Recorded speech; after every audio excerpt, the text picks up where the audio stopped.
side to our session SAP Document and Reporting Compliance, one automated compliance solution worldwide. I would like to introduce myself for a second in the beginning. So I'm a technology consultant. I started at SAP around 2016. In the past years, my focus was mainly on B2B and B2G processes. So I did a lot of customer projects past years ago for Germany, for example, where all the B2G processes became mandatory, and in the last years, more and more countries has introduced mandatory e-invoicing. We will see the reasons in a few minutes. And that's what my focus is mainly about. So implementing SAP document and reporting compliance for different countries and for different customers. Yeah. So in today's session, I would like to introduce you the solution SAP document and reporting compliance, specifically the solution for Germany, as it became mandatory as of this year. And I would then also show you a short demo of the solution so you can imagine how the whole process works. And at the end, I will give you some information. So in case you want to implement a solution, you will get some information how you can get started to implement the whole thing. Yeah, and at the end, we do have a Q&A session, but as Isabel already said, so feel free to use the Q&A section. And afterwards, we will have a look at them. And if some questions are unanswered, we will then provide an answer at an email after the session. All right, so let's start with some general introduction to SAP document and reporting compliance, or the e-invoicing topic itself. So in the past, invoices were mainly or mostly discussed in the context of digitalization. 1 second, I will enable the laser pointer. Yeah, you can see it was more or less optional for B2B transactions in the past, because the main focus was mainly on a modern and efficient digital process. And the reason for that is that companies saw that they can significantly save costs and time, and they also saw that they can increase somehow their efficiency because some processes can be automated. However, in the last few years or months, we saw that more and more countries have introduced electronic invoicing, or at least a legal obligation for example, invoicing and statutory reporting. I think one of the most obvious reason is why countries are doing that. So introducing all those mandates is that they want to kind of control all the transactions. And I think the obvious reason for that is that they want to prevent tax evasion, so that there's no tax fraud in the countries and all taxes are being paid. And you can see that more and more countries are coming. So as of now, 7 out of 10 top GDP countries have planned to introduce e-invoicing. For example, Germany or France will become also mandatory next year. Yeah, and to comply with all those obligations, SAP has released a solution called SAP Document and Reporting Compliance, so that you can use one solution to comply with all the electronic invoicing and statutory reporting mandates worldwide. So the solution itself, more or less is or transforms or digitalized the whole end-to-end process for invoicing, but also statutory reporting in real time. And the main advantage of the solution is that you can use one solution for multiple countries. So you will also have a kind of baseline for all countries. And of course, there are some differences between each other. Between the countries, but we will then release a kind of country solution on top. So you still have the look and feel of the solution itself. However, you can implement the country independently. All right, so the solution itself is mainly built on two components or contains two components. So we have on the one hand side the sub-document and reporting compliance part in the backend. So you can see the left box is the backend system, so S/4HANA Cloud, S/4HANA on-premise, or ECC systems. And we have a second part which lays on the business technology platform, which is mainly used for the integration. So in the backend, we are enabling the solution, and you can integrate your SD or FI processes, for example, to generate the files that are legally required. So this happens all in the backend, and once this file, which is legally required, was created, is being sent out via the second component, so via the compliance integration. And for that, we do offer two different services. So we have on the one side sub-document and reporting compliance cloud edition, and on the other side, we have pre-delivered packages on SAP Integration Suite. And after you have activated one of the solution, the solution will then do the integration to the business partner or to the tax authority itself, so that the XML file or the file that is legally required is being sent to the right person or to the tax authority for this continuous transaction control. If we have a deeper look into the solution for Germany, you can see that in the middle part, so on the B2P, I have highlighted the solution sub-document and reporting compliance cloud edition. There's actually a reason behind it, because the decision which integration you're using, so either the cloud edition or the integration suite, is not done by you. It is predefined by SAP. So for Germany, for example, we need to use the cloud edition. There are no standard or pre-delivered packages on SAP Integration Suite, so you must integrate the cloud edition. So you might wonder, how do I know which solution I should use? So there's an SAP help overview available. You can see, in this case, I have searched for Germany. And you can then see in the column supported submission type the service you need to use. So in this case, you can see it's the cloud edition. But if you, for example, search for Italy or Spain, you will see that the submission type is integration suite. So that's the page where you should look for the supported submission type. And depending on that, you need to integrate either the cloud edition or the integration suite. Right, this SAP help page itself is also very useful for you, because you will see, or you can filter for the countries that are available with our SAP DRC solution.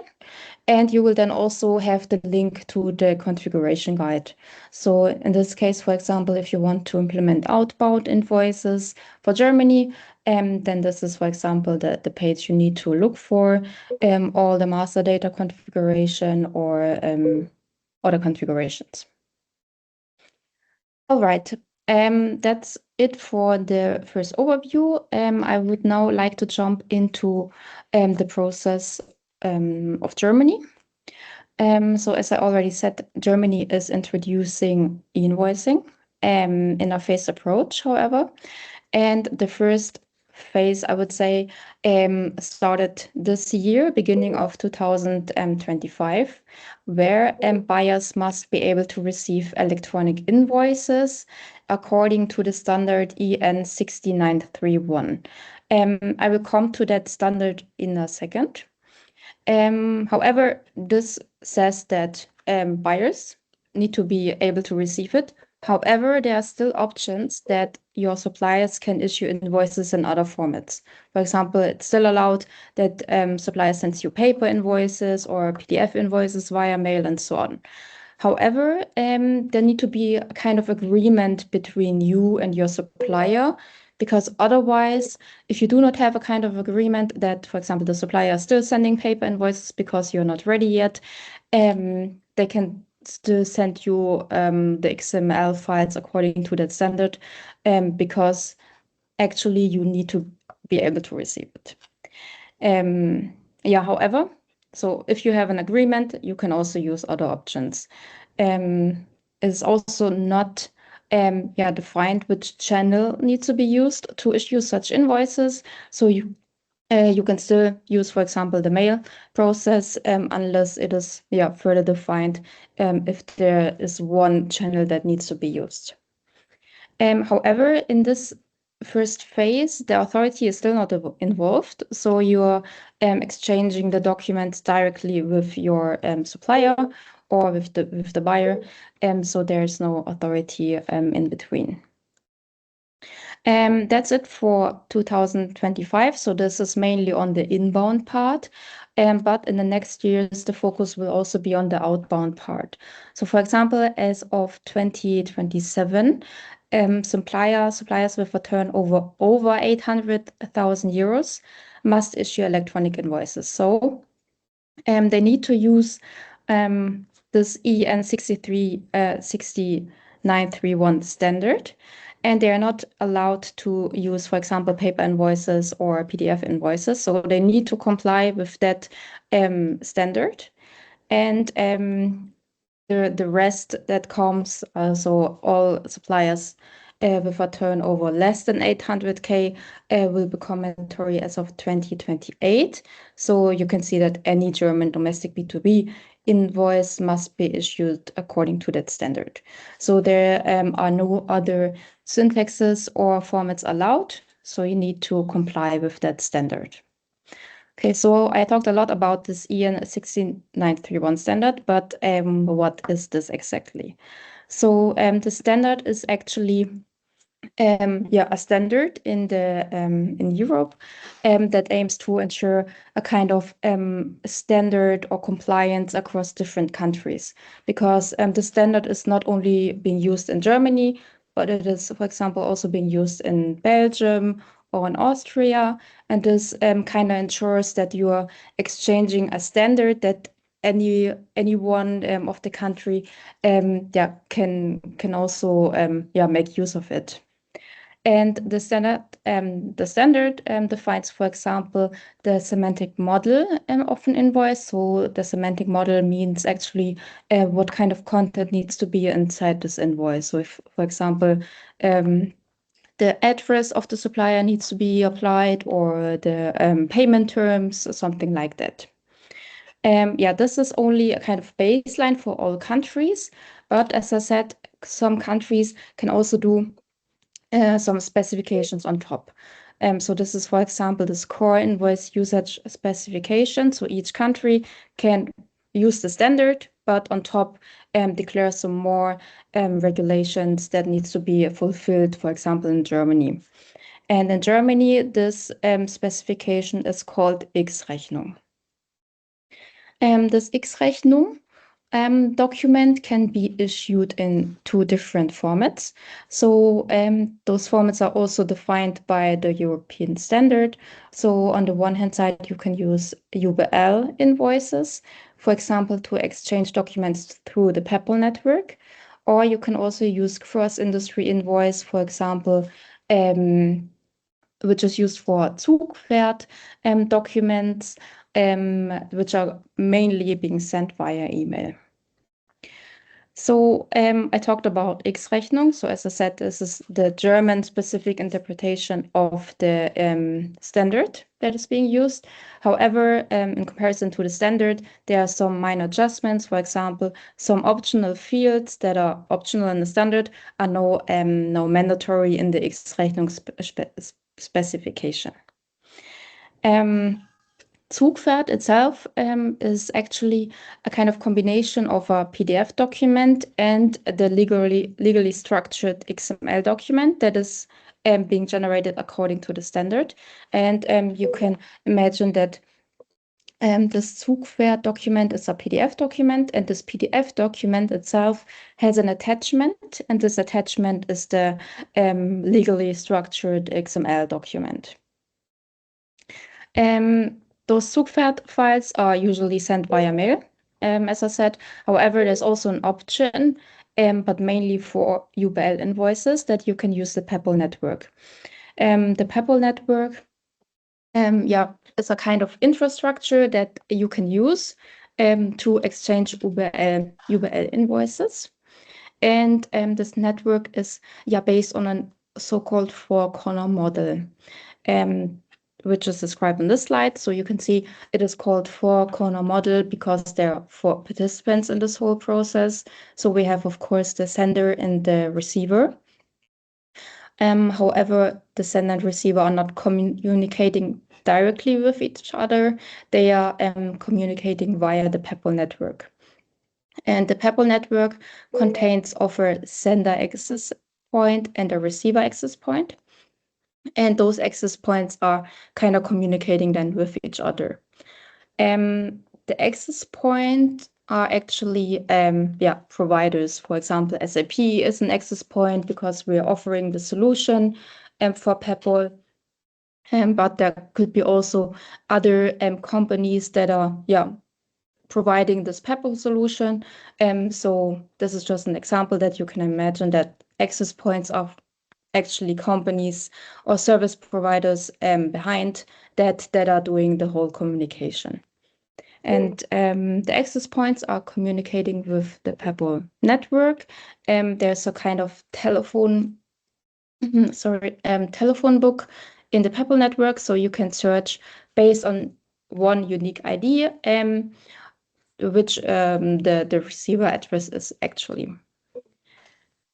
Right. So if, for example, someone is sending or wants to send something to another company, we will have a look at this telephone book, I would say, based on the unique ID of that company. And this unique ID is, for example, the VAT number, which is being used. Right. So that's for the basics. Now, going into the processes specifically for Germany. We have two processes available. So we have the one process via the Peppol network and the one process via the email channel. So I will start with a short overview how the process for Germany looks like via the Peppol network.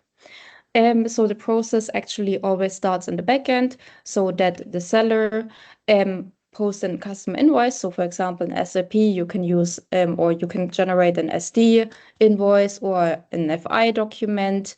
And once you save that document, in the background, automatically a so-called e-document is being generated. E-document is that kind of electronic document that will then create or contains the XML document that is legally required. And this generation of this XML file is also being done in the backend system. And this depends on different customization entries, or also based on the data provided in the SD or FI document, for example. You're then sending this XML document to the cloud. So our cloud solution will then do a kind of validation so that we can ensure that the XML you have been generated is a valid one. So all the rules that are defined by the X-Rechnung specification are fulfilled. And then we are doing the communication to the Peppol network. So we are first connecting to the Peppol sender access point, which is SAP, and the sender access point is then connecting to the receiver access point, which could be also SAP if your receiver is also using SAP DRC. And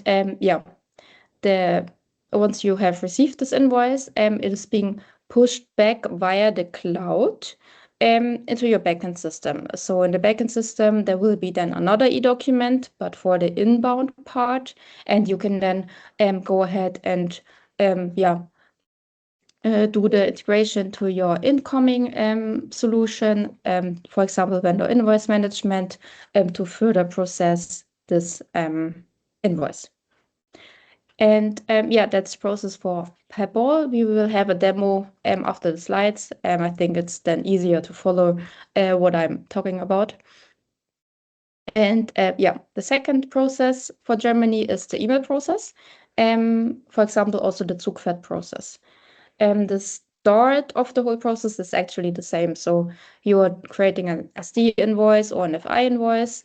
Once you save it, an e-document will be generated, the XML file will be generated. We are doing a validation in the cloud. However, in this case, we are not communicating with the Peppol network, as we are not sending it via Peppol, but via mail. And once we do the validation, you can then send the XML file via the email server and the backend. So we are using actually the standard one that is available in each SAP system.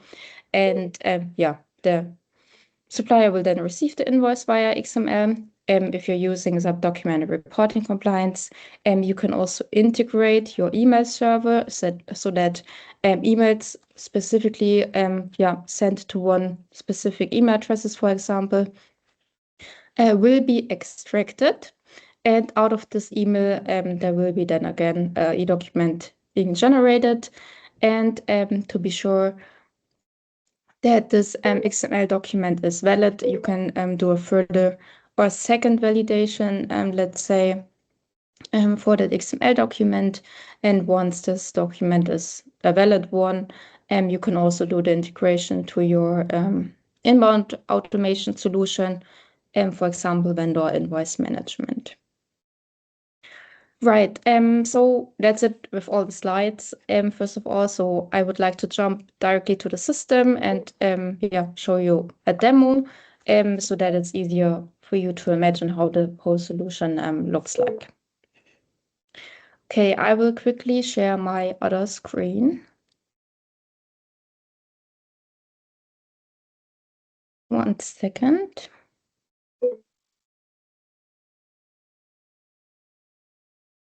Okay.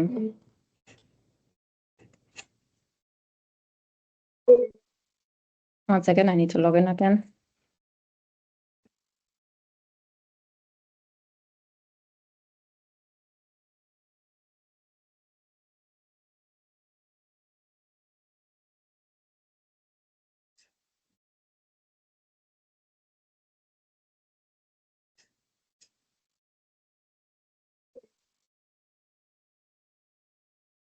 Okay, it's starting. Sorry.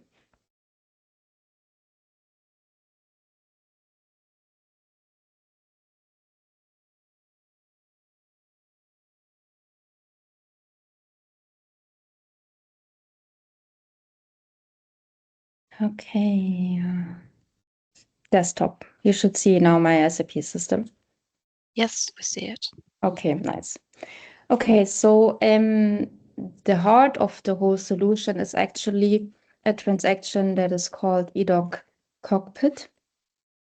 Because I always say it's the heart of the whole solution, because in the end, all documents that you are generating will be visible in this e-document cockpit.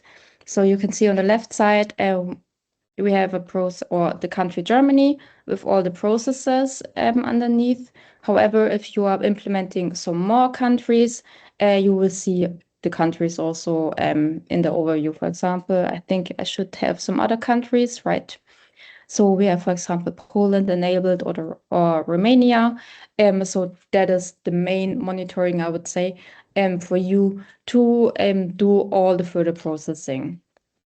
Okay, if we go back to Germany, you can say we have 4 processes. So we have the customer invoice process, which is the process via Peppol. We have the customer invoice email process, which is the process via email. And then we have the 2 inbound processes, supplier invoice, the invoices you have received via Peppol, and the invoices you have received via email. So we will start with a customer invoice. So you can see that the e-document source, so the source or the source of the whole e-document creation is in this case an accounting document. So an FI document. So if I double click on it, you can see the document itself. And based on this document, the XML is being generated. If we have a look at the XML, so you can always select the e-document you have generated. And if you click on display, you have multiple options. In this case, you can, for example, display the XML file, and then you will see the XML that is being generated by the system. So we have technical header at the top. So in this case, you can see a sender and the receiver identifier. And this is exactly this unique ID I was talking about when talking about the Peppol network. And because this is then the ID that is being used to look up the receiver address. So in this case, you can see the sender and the receiver ID is the same. I did it that way that we can kind of simulate an end-to-end process. So in this case, I'm sending the XML document or the invoice to myself. And we will see it later when we are sending it. Some further comments to the XML. So you can see we do have some standard fields about the supplier. So the address, for example, or the email address, so some contact data. We have the same for the customer. We have some fields or a segment about the delivery, so the delivery location, for example, or also some information about the payment method. So in this case, it's an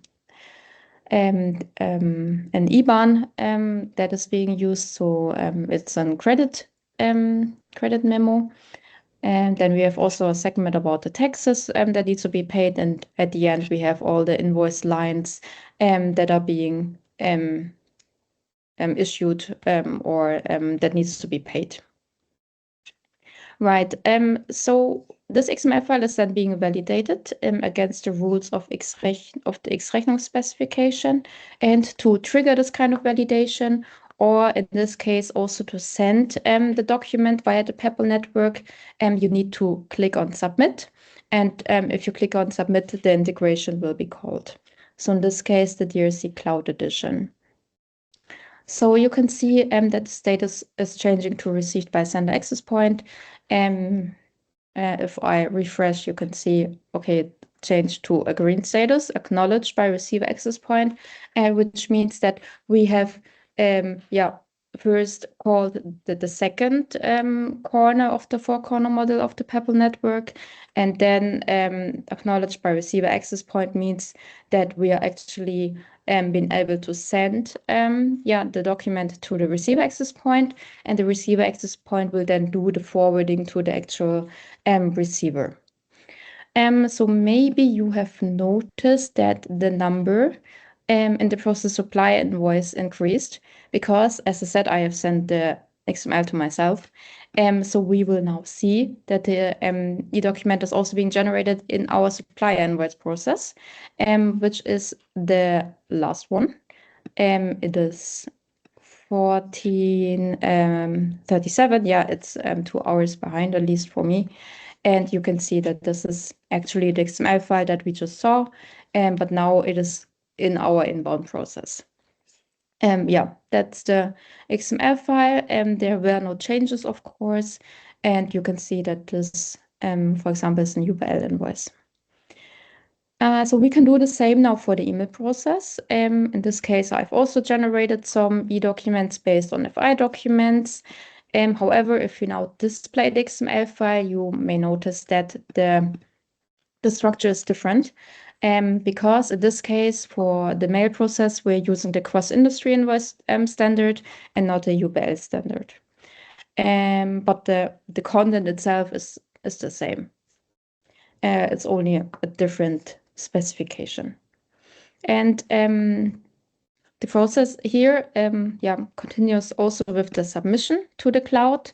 So in this case, we are sending it to the cloud. The cloud does a kind of validation. And if you refresh, you can see the file is validated. So it is ready to be sent out. So that's the next step. So you can select a line, click on customer, and then the email will be sent to the customer. As I have integrated our mail server, you can see I have sent email to our mail admin of this T33 system. So I should also actually receive the invoice in the system. And you can see the number also increased. And we have also received the invoice via the email process. That should be the last one. Also 1440, and then we can also display the XML file, but it is actually the same that we just saw. That's for you about the processes in the eDoc cockpit. Of course, you can see that there are a lot of clicks. You need to click on submit, you need to click on send to customer, blah, blah. However, all those actions you just saw can be actually also be automated via background jobs. So once you, for example, go live and you see, okay, it's stable, it has been stable for the last month, I can automate it, and then you can schedule the background jobs as you like. For example, each evening, all the documents that have been generated will be sent out. Right. That's about the backend part. I said that we are also communicating to the cloud, and we will also have a quick look into the BTP. Let me refresh for a second. So we are now in the BTP cockpit, in this case of an internal global account, and we have generated a sub account, and the sub account has several applications deployed. And one of those applications is actually the one called SAP Document and Reporting Compliance. And this is then actually also the application in the cloud you will need access to. And you can see the very last box is being used for the Peppol exchange. The other ones are mainly used for other countries that are not using Peppol. But in our case, for Germany, we are jumping inside this Peppol network, the Peppol Exchange app, and we will then also see, if you click, for example, on Monitor Documents, all documents that has been sent via the Cloud Edition. However, in this application, it is more technical monitoring, I would say. So you cannot see any data in here. So you cannot see the XML document or something. You need to check that in the eDocument cockpit. However, if you notice that, for example, some statuses are not coming back, you can see, for example, that in this case, the cloud solution was not able to send the response back to the backend system, which indicates, for example, that there's a connection issue to your backend system, which needs to be fixed. Yeah, but once you have fixed it, it is also possible to, for example, select this line and then click on reprocess, so that you're also triggering the remaining status updates again to the backend system. All right, so that's it for the demo. I know it was a bit quick, but you can always watch the recording and then go through the processes itself a bit slower.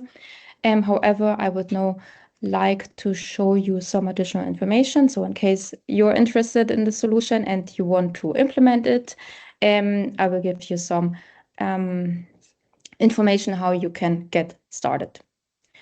All right, you should see my presentation again. Yes, we see it. All right.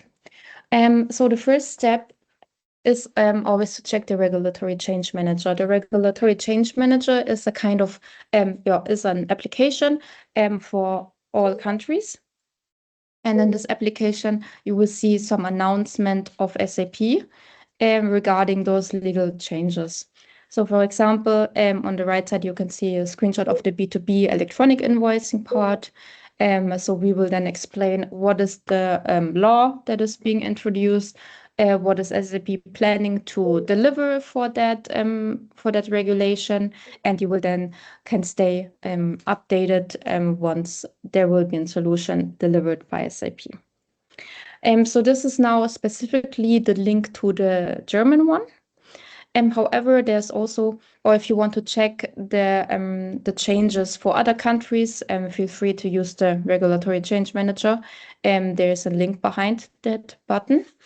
And then you can simply filter for the country, or you can simply enter e-invoice, and then you will see all the entries that somehow contain e-invoice in the description. And then you can check if there might be some regulations that you also need to comply with.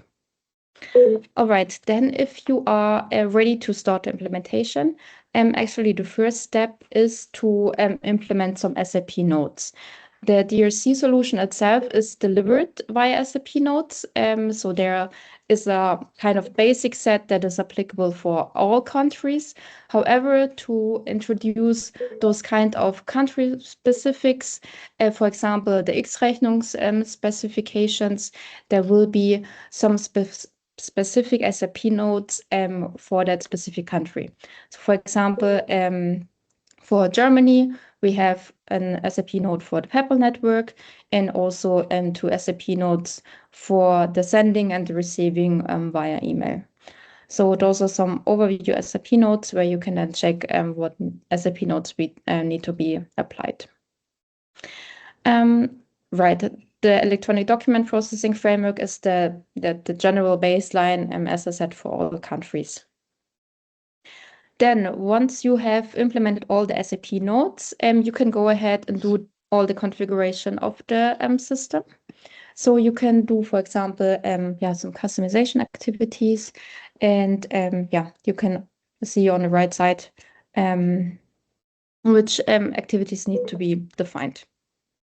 Right, you can then also go via this SAP help page I showed in the beginning to find the documentation of the process itself.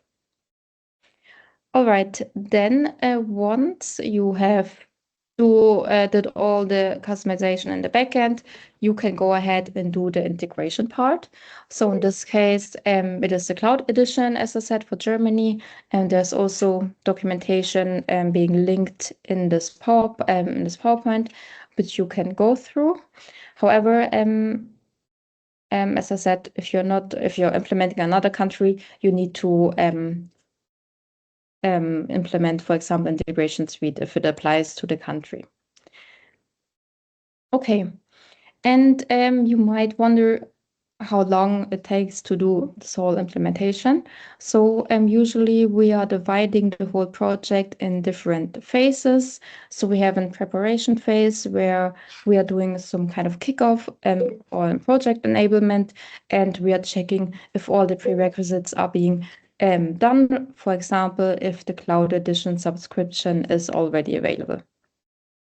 The next part is then the installation phase, which is being used to install all the SAP nodes.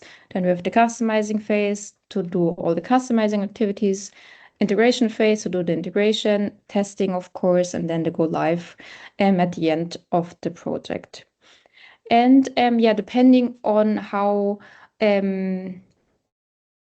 experienced you are, or your company, we are actually planning with 8 to 12 weeks to do the implementation. Of course, this is mainly about the standard processes. If you have, for example, some enhancements you want to do, or some customer developments that needs to come on top, of course, there might be an increase of the project timeline. However, as I said, for the standard solution itself, we are planning about 3 months.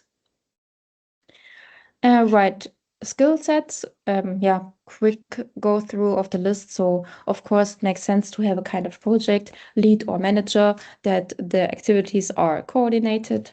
However, it's also important to have, for example, a basis consultant for the SAP nodes, and an integration consultant for the integration testing team, so that you, for example, include the business that they are testing the solution, that, for example, all scenarios that are being used or being used in the productive environment are also used or are also working in the new environment. And this is just an information for you so that you can also somehow kind of plan your the project itself. All right, then last slide, I have some additional resources or additional links you can go through. So for example, some overview videos of the solution, product information of the solution, community of SAP document and reporting compliance, which can also be used to ask questions, for example. And on the right side, you can see some further recordings, for example, of our DRC summits, where we also always have very interesting sessions. You can see this mainly in September. So if you want to join such a summit, then keep an eye out. There will be for sure another summit in September this year. There's also a learning session available in SAP Learning Hub. So if you do a kind of, or if you want to do a kind of self-learning, you can search for that training. And here are again the SAP Help overview links. You can click on, or you can filter then for the countries you want to implement. All right, so last slide for the day. Now I would like to go to the Q&A session. I'm not sure if